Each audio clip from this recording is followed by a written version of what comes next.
ETF index mutual funds నేర్చుకుని stock మార్కెట్లో రాణించాలనుకుంటున్నారా? వెంటనే ఈ నెంబర్కి కాల్ చేయండి.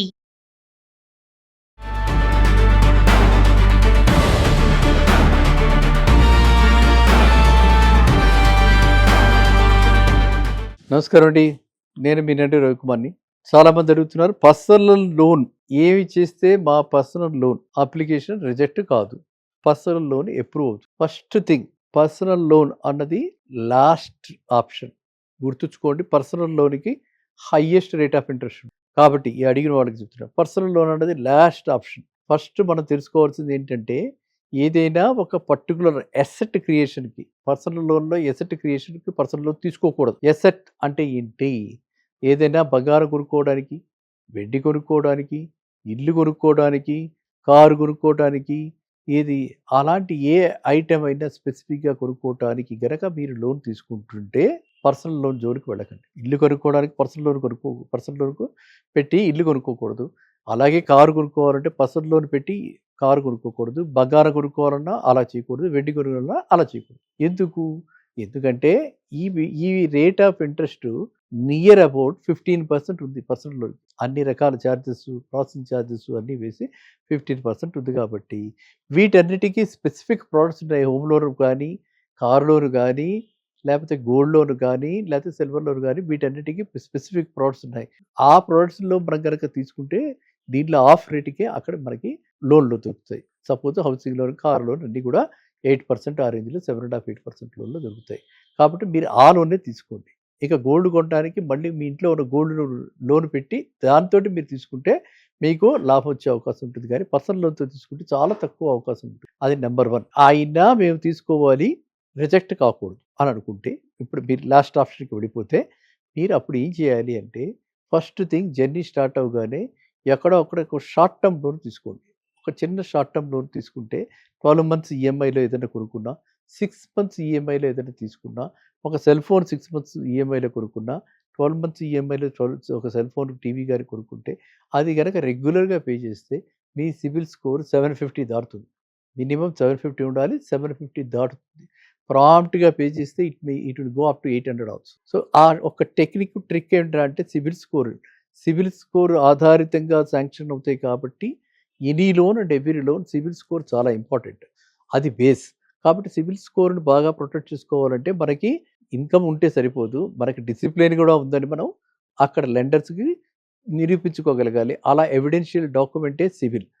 సో సిబిల్లో చూసేది ఏంటంటే మన యొక్క లోన్ బిహేవియర్, మన రీపేమెంట్ కల్చర్, మనం ఏ విధంగా ఈఎంఐలో ఆనర్ చేస్తూ ఉన్నది సిబిల్లో చూస్తారు. కాబట్టి ఈఎంఐలు ఆన్ డ్యూ డేట్ పే అయిపోయేలాగా ఈఎంఐలు ఫస్ట్ పే చేసి ఆ తర్వాత మిగిలిందే మన శాలరీ అనుకుంటూ ఆ విధంగా టైట్ రోప్ వాక్లో మీరు కనుక ఉంటే సేవింగ్స్ ఉంటాయి.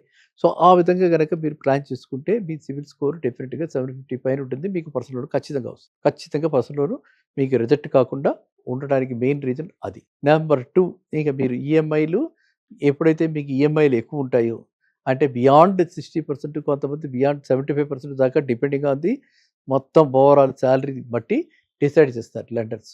సో అలా కనుక ఉంటే అది దాటితే మాత్రం మనకి ఎంత శాలరీ ఉన్నా కూడా పర్సనల్ లోన్ రాదు. ఇంకా అన్నిటికంటే చాలా ఇంకా మూడో పాయింట్ ఏంటంటే, క్రెడిట్ కార్డు ఉంది చూసారా? క్రెడిట్ కార్డ్ అన్నది ఒక డేంజరస్ కార్డు. ఆ డేంజరస్ కార్డ్ని కనుక మనం జాగ్రత్తగా వాడుకుంటే, క్రెడిట్ కార్డ్ని డ్యూ డేట్ నాడు పే చేయకుండా ఉంటే దట్ విల్ పుల్ డౌన్ అది సిబిల్ స్కోర్ని పుల్ డౌన్ చేస్తుంది. చాలా ఈ 3 సందర్భాలలో మాత్రమే పర్సనల్ లోన్ రిజెక్ట్ అయ్యే అవకాశం ఉంటుంది. కాబట్టి you have to take care of these 3. ఈ 3 చాలా ఇంపార్టెంట్. ఇక వేరియస్ అదర్ పారామీటర్స్ ఏవైతే ఉన్నాయో ఆ పారామీటర్స్ ఫ్రమ్ వాళ్ళు ఎవరైనా సరే లెండరు టైం టు టైం చూసుకుంటూ ఉంటారు. అదేమిటంటే ఎన్ని చోట్ల ఎంక్వైరీ జరిగింది, ఇక్కడికి వెళ్ళాడు, అక్కడికి 4 చోట్ల ఎంక్వైరీ జరిగిందంటే డెస్పరేషన్. ఎందుకు పర్సనల్ లోన్కి ఇన్ని దగ్గరికి పెడుతున్నాడు, అక్కడెక్కడైనా రిజెక్ట్ అయిందా, లేకపోతే ఒకేసారి 4 దగ్గర నుంచి ట్రై చేస్తున్నాడా, ఒకేసారి ఎక్కువ అమౌంట్ తీసుకోవడానికి ట్రై చేస్తున్నాడు, ఎందుకు ఈ విధంగా 4 కార్డులు తీసుకున్నాడు, 2 కార్డులు తీసుకున్నాడు, క్రెడిట్ కార్డ్స్ 3 ఎన్ని జేబులు ఉన్నాయి, అన్ని జేబుల్లో ఒక్కొక్క క్రెడిట్ కార్డు పెట్టుకుని తిరుగుతుంటారు స్టైలిష్.